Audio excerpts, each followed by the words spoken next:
Hello दोस्तों, आप सभी का स्वागत है हमारे यूट्यूब चैनल बी टॉपर में। सो फ्रेंड, जैसा कि आप लोगों ने थंबनेल और टाइटल तो रीड कर ही लिया होगा दोस्तों, और आप सभी को पता होगा कि हमारे चैनल पे डेली रात 8 बजे इस टाइम यूपी लेखपाल भर्ती के लिए ग्रामीण प्रवेश की क्लास होती है।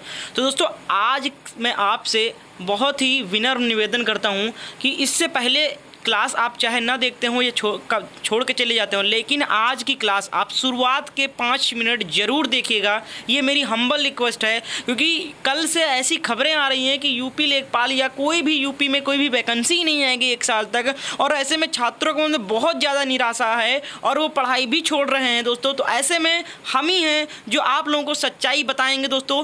सुबह मैंने दिन में वीडियो बना के आप लोगों को क्लियर बात बताई थी कि आखिर वाकई में जो कहा गया है उसका मतलब क्या था, क्या मतलब निकाला जा रहा है, क्या सही मतलब वो मैंने बताया था। लेकिन फिर भी बहुत सारे लोग कह रहे थे कि असली जो गाइडलाइंस है, ऑफिशियल नोटिस जो है यूपी का, वो आप दिखाइए। तो अभी मैं इस वक्त आपको पहले 2 मिनट में सबसे महत्वपूर्ण चीज़ दिखाना चाहूँगा। तो आपसे रिक्वेस्ट है कि वो ऑफिशियल नोटिस आप लोग जरूर ध्यान से सुने। मैं पढ़ के सारी चीज़ें बताऊँगा ताकि आपको क्लियर हो जाए कि वैकेंसी आनी ही आनी है, और उसका मतलब क्या था वो भी आपको बताऊँगा साफ शब्दों में, वो भी ऑफिशियल नोटिस दिखा के, और उसके बाद क्लास करेंगे। तो क्लास के लिए वेट कीजिएगा। 2 मिनट सबसे पहले महत्वपूर्ण है दोस्तों, हमेशा नहीं लेता हूं, आज क्लास में 2 मिनट चाहिए आपका। तो वीडियो को पूरा देखिएगा, पसंद आए तो प्लीज़ वीडियो को लाइक कीजिएगा। सो दोस्तों, ये है उत्तर प्रदेश का शासनादेश जो कल 18 मई को जारी हुआ। आप लोग डेट यहाँ पर देख सकते हैं, 18 मई 2020। इसको हम पूरा फुल जूम करके आपको पढ़ाएंगे। देख सकते हैं, प्रेषक का नाम है संजीव मित्तल, अपर मुख्य सचिव वित्त विभाग उत्तर प्रदेश शासन। सेवा में समस्त अपर प्रमुख सचिव उत्तर प्रदेश शासन, समस्त विभागाध्यक्ष एवं कार्यालय अध्यक्ष उत्तर प्रदेश। ठीक है, सभी कार्यालय अध्यक्ष और विभागाध्यक्ष को ये नोटिस जारी किया गया है। संजीव मित्तल अपर प्रमुख मुख्य सचिव हैं जो। ठीक है, तो पूरी बात आपको पढ़ के सुनाता हूँ, ध्यान से सुनिएगा। 3-4 पॉइंट है जो मैं आपको इंपॉर्टेंट बताने वाला हूँ। यहाँ पर सबसे पहले लिखा गया विषय जो है इसका, वो है कोविड-19 के कारण प्रदेश में लॉकडाउन घोषित होने के फलस्वरूप उत्पन्न विशेष परिस्थितियों में व्यय प्रबंधन एवं मित व्ययता के लिए दिशा निर्देश। ठीक है, यानी कि व्यय का जो प्रबंधन करना है और मित व्ययता जो फिजूल खर्चे हो रहे हैं उनको रोकने के लिए यहाँ पर एक नोटिस जारी किया गया है सभी विभागाध्यक्ष और सभी कार्यालय अध्यक्ष को। तो देखिए, यहाँ पर कुछ बातें बताई गई है कोविड-19 को लेकर कि क्या क्या महामारी हमारे देश में फैली हुई है और किस वजह से ये आर्थिक स्थिति में हमारी दिक्कतें आई हैं। तो यहाँ पर कुछ पॉइंटें दी गई। तो सबसे पहले पॉइंट में जो आपको बताया गया, देख सकते हैं यहाँ पर बताया गया, राज्य में कई केंद्र प्रोनिधानित योजनाएं संचालित जिनका सीधा लाभ प्रदेश के आम जनता को प्राप्त हो रहा है। इन योजनाओं में केंद्र शासन की धनराशि प्राप्त होती ही विभाग को उपलब्ध करा दी जाती है। वर्तमान विशेष परिस्थितियों में प्रदेश में राजस्व की प्राप्ति अपेक्षा से बहुत कम हो रही है, अतः प्राप्त केंद्रांश की धनराशि के सापेक्ष राजस्व की धनराशि आवश्यकता अनुसार चरणों में उपलब्ध कराई जाएगी। दूसरे टॉपिक में दिया गया है, देखिए, प्रदेश के समग्र विकास हेतु राज्य सरकार द्वारा अनेक जो राज्य में योजनाएं चलाई जा रही हैं। मैं शॉर्ट फॉर्म में बताना चाहूँगा कि जो योजनाएं चलाई जा रही हैं, तो वर्तमान की विशेष परिस्थिति के दृष्टिगत यह आवश्यक है कि सभी विभागों द्वारा ऐसी योजनाओं की समीक्षा कर ली जाए, एक बार फिर से जाँच कर ली जाए। उन्हीं योजनाओं को इस वित्तीय वर्ष में क्रियान्वित किया जाए, यानी कि उन्हीं योजनाओं को इस वक्त चलाया जाए इस वर्ष में जो अपरिहार्य प्राप्त प्रतीत होती हैं। ऐसी योजनाओं जो अपरिहार्य या एवं आवश्यक ना हो, उन्हें वर्तमान वित्तीय वर्ष में स्थगित किया जाए, यानी कि आने वाले वर्ष में स्थगित कर जाए। इस साल अभी उसको कैंसिल कर दिया जाए जो ज़्यादा आवश्यक ना हो, अनावश्यक चल रही हो। ठीक है, और तीसरे पॉइंट में दिया गया है, देखिए, तीसरे पॉइंट में दिया गया, राज्य सरकार द्वारा वर्तमान में अनेक ऐसे निर्माण कार्य किए जा रहे हैं जिन्हें पूर्ण किए जाने हेतु धनराशि की आवश्यकता है, अतः बजट में उपलब्ध धनराशि का उपयोग ऐसे निर्माण कार्यों में किया जाए जो प्रारंभ किए जा चुके हैं, यानी कि जो शुरू हो चुके हैं उनमें किया जाए, और नए प्रोजेक्ट पे काम न किया जाए, और सीमित संसाधनों को ध्यान में रखते हुए केवल ऐसे ही निर्माण कार्य प्रारंभ किए जाएं जो अपरिहार्य एवं अत्यंत आवश्यक हों।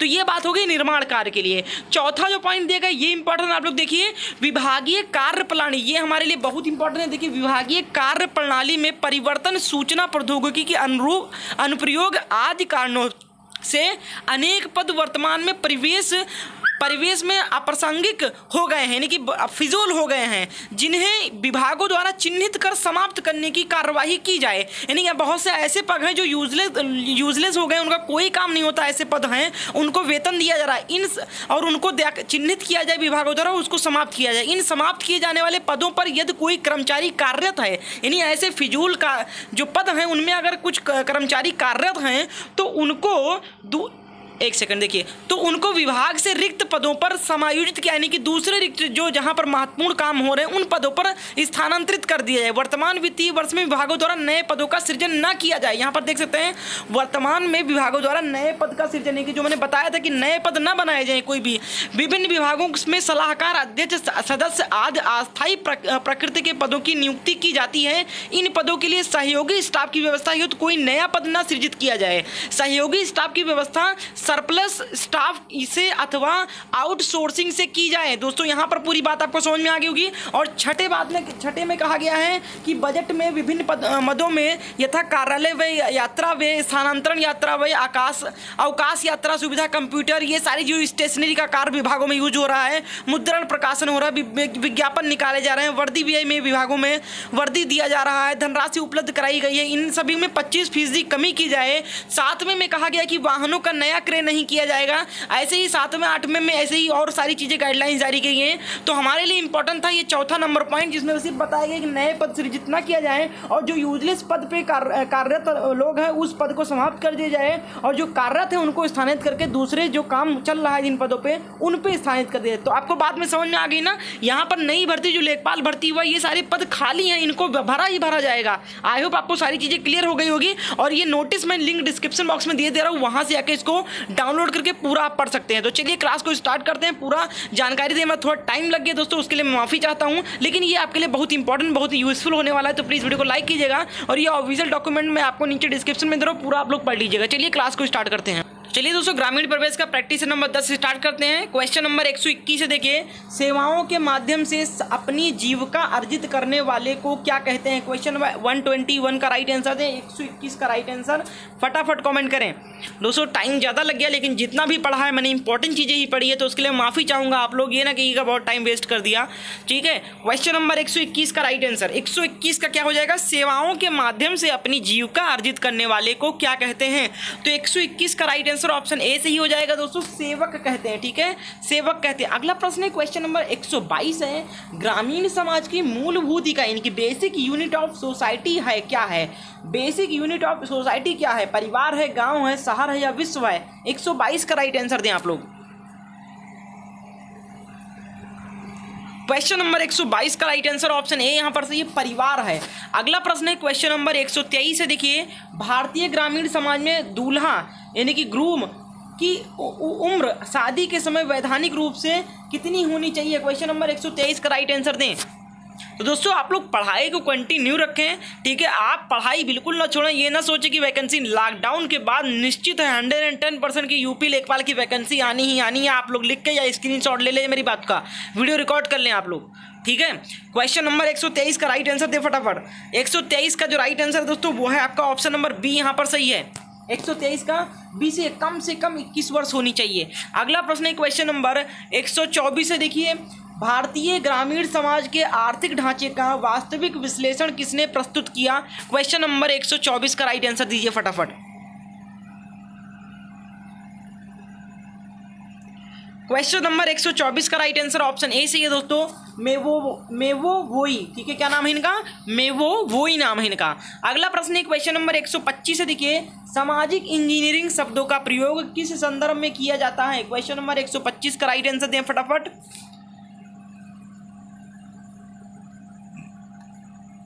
देखिए 125 का राइट आंसर ऑप्शन ए यहाँ पर सही है।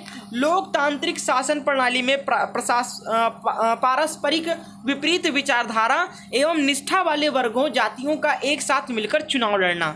अगला प्रश्न है क्वेश्चन नंबर 126 है। देखिए, उत्तर प्रदेश एवं मध्य प्रदेश राज्यों की संयुक्त राजघाट नदी घाटी परियोजना स्थापित की गई है।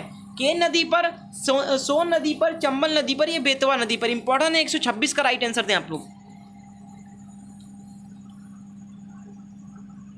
क्वेश्चन नंबर 126 का जो राइट आंसर है दोस्तों वो है आपका ऑप्शन नंबर डी, यहाँ पर सही है, बेतवा नदी पर। कहाँ पर? बेतवा नदी पर।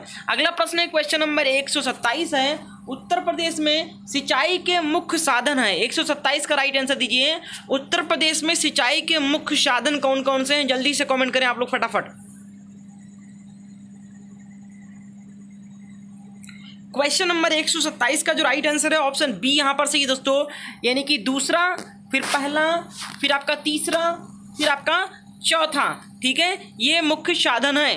पहले नंबर पे कौन सा यूज किया था? दूसरे पे किया था नलकूप चालक, और पहले पे है नहर। ठीक है, तो इनके महत्व के घटते क्रम में सही कूट का चयन करना था। ठीक है, तो घटते क्रम में आपको बताना है। अगला प्रश्न है क्वेश्चन नंबर 128 देखिए, सही कथन का चुनाव करें। 128 का राइट आंसर दें, सही कथन का चुनाव करना है आपको। 4 ऑप्शन दिएंगे, आप लोग पढ़ें और उत्तर दीजिए फटाफट। देखिए 128 का जो राइट आंसर है वो है आपका ऑप्शन डी सही है, भारतीय संस्कृति का मूल आधार अध्यात्मवाद है। ये आपका कथन सही है। अगला प्रश्न है क्वेश्चन नंबर 129 है, देखिए सामुदायिक विकास योजना गांव के किस विकास से जुड़ी व्यवस्था रही है? क्वेश्चन नंबर 129 का राइट आंसर दें आप लोग। देखिए 129 का जो राइट आंसर है वो है आपका ऑप्शन नंबर बी, यहाँ पर सही हो जाएगा, स्वर्णगीण विकास। ठीक है, अगला प्रश्न है क्वेश्चन नंबर 130 है, ग्रामीण भारत की प्रमुख समस्या क्या है? ग्रामीण भारत की प्रमुख समस्या क्या है? बहुत महत्वपूर्ण प्रश्न है। 130 का राइट आंसर दें आप लोग। 130 का जो राइट आंसर है दोस्तों वो है आपका ऑप्शन नंबर डी, यहाँ पर सही है, ये सभी जो हैं वो ग्रामीण भारत की प्रमुख समस्या है। ठीक है, निर्धनता, भुखमरी, बेरोजगारी, ये सभी ग्रामीण भारत की प्रमुख समस्याएं हैं। अगला प्रश्न है क्वेश्चन नंबर 131 है, यह कथन किसका है? जिन बृहत क्षेत्रों में लगभग सभी या अधिकांश महत्वपूर्ण मानवीय हितों की संतुष्टि हो जाती है उनको ग्रामीण समुदाय मान लेने के लिए समाजशास्त्रों के बीच झुकाव बढ़ता जा रहा है। ठीक है, तो ये किसका है कथन आपको बताना है। 131 का राइट आंसर, 131 का right answer option number C यहाँ पर से NL सिम्स का है। अगला प्रश्न है क्वेश्चन नंबर 132 है, सामाजिक व्यवस्था शब्द समाज की किस स्थिति को का बोध कराता है? 132 का राइट आंसर।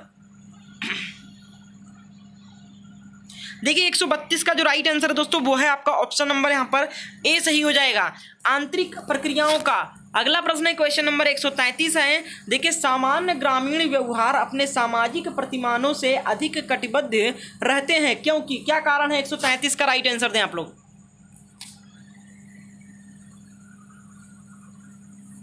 133 का सही उत्तर क्या है? तो 133 का सी ऑप्शन चाहिए दोस्तों यहाँ पर, उनका अपनी परंपराओं जनजातियों, ठीक है, यहाँ पर गलती का एवं प्रथाओं में अटूट विश्वास होता है। अगला प्रश्न है क्वेश्चन नंबर 134 है, देखिए इनमें से कौन से जनजाति विश्व ग्रामीण सामाजिक जीवन के अभिन्न अंग बन गए हैं। ठीक है, क्वेश्चन नंबर 134, इनमें से कौन से जनजातीय विश्व ग्रामीण सामाजिक जीवन के अभिन्न अंग बन गए हैं? तो 134 का जो राइट आंसर है इंपॉर्टेंट है डी ऑप्शन से, ये सभी यानी कि जादू टोना, अंधविश्वास, पशुओं वृक्षों की पूजा।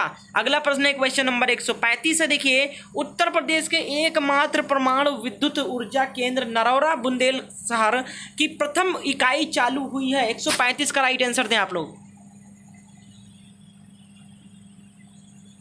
135 का राइट आंसर ऑप्शन ए सही है।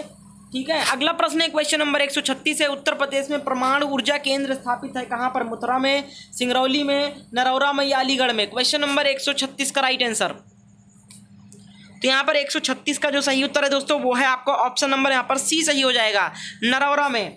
अगला प्रश्न है क्वेश्चन नंबर 137 है, किसने कहा कस्बा एक नगरीय व्यवस्थापन के रूप में परिभाषित किया जा सकता है जो पर्याप्त आयामों के ग्रामीण क्षेत्र पर आधिपत्य रखता है?